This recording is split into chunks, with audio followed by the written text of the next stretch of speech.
Bismillahirrahmanirrahim.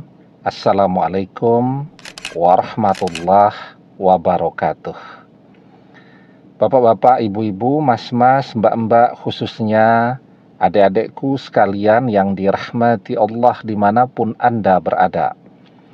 Kembali di IIP Channel bersama saya, IIP Wijayanto.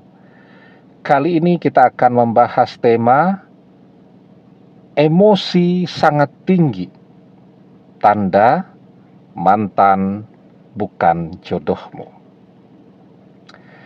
Jadi ketika perpisahan itu terjadi, kita merasa menjadi seseorang yang amat sangat emosional, pemarah. Siapapun pasti akan kecipratan kemarahan kita. Ada teman-teman yang selama ini begitu sabar menemani kita juga tidak luput dari kemarahan kita. Ada saja hal-hal yang bisa membuat kita jadi naik darah, jadi marah. Begitu juga saudara-saudara keluarga kita. Tidak tahu apa-apa, tapi semuanya ikut kebagian kemarahan kita. Bahkan tidak hanya terbatas kepada orang-orang yang kita kenal. Di jalan bawa kendaraan, ada orang ngelakson, minta jalan, sudah bawaannya marah-marah. Ada orang di depan kita membawa kendaraan terlalu lambat, bawaannya pasti emosi. Bahkan orang yang tidak pernah kita kenal, tidak pernah ketemu dengan kita, di media sosial, komen kita pasti isinya kemarahan. Ada orang yang posting bercerita tentang pengalamannya dengan mantannya dia, kita ikut komen, dan komen kita juga isinya adalah kemarahan. Nah, jadi sesungguhnya ketika yang muncul di dalam hati itu adalah kemarahan, emosi, dan emosi, itu adalah pertanda bahwa memang mantan bukan jodoh kita. Kenapa demikian? Yang pertama, kita harus menyadari betul bahwa tidak ada satu orang pun yang sanggup bertahan berlama-lama jika punya pasangan yang emosional. Sedikit-sedikit marah. Mungkin dalam waktu 1 minggu itu marahnya 7 hari. Sehingga tidak ada 1 hari pun yang terlewati tanpa kemarahan, tanpa pertengkaran. Mungkin awal-awalnya dia masih bisa bersabar ya.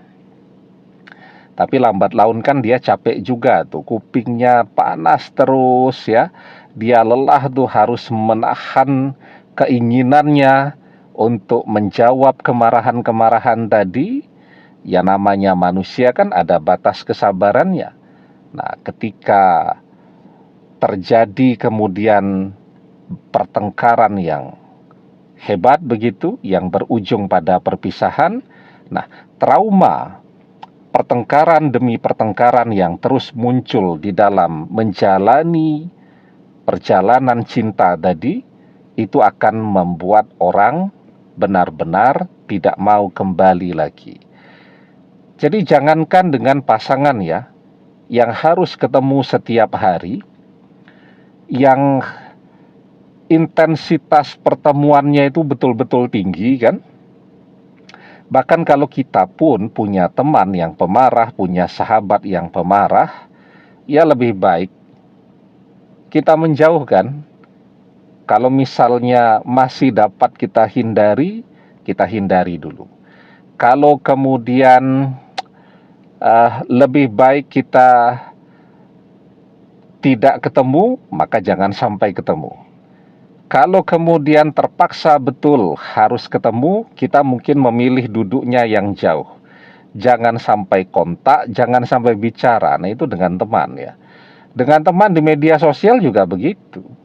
Kita melihat ini orang kok komennya tidak pernah menghargai kita, ya tidak pernah yang menyenangkan begitu. Komennya itu selalu marah-marah isinya, selalu mengeluh dan seterusnya. Apa yang kita lakukan? Biasanya kita blokir tuh media sosial orang yang seperti itu. Apalagi dia adalah seseorang yang kita tidak pernah mengenali dia di dunia nyata. Cuman teman di media sosial atau cuman follower saja. Nah, jadi itu sebabnya yang pertama.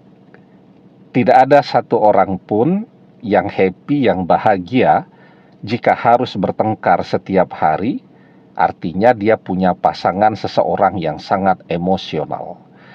Kemudian yang kedua ya, emosi itu akan terlihat ekspresinya atau aktualisasinya.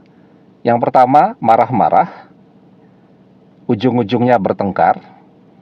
Yang kedua, mengeluh, ya, yang ujung-ujungnya membuat orang jadi bosan dan seterusnya. Nah, itu emosi.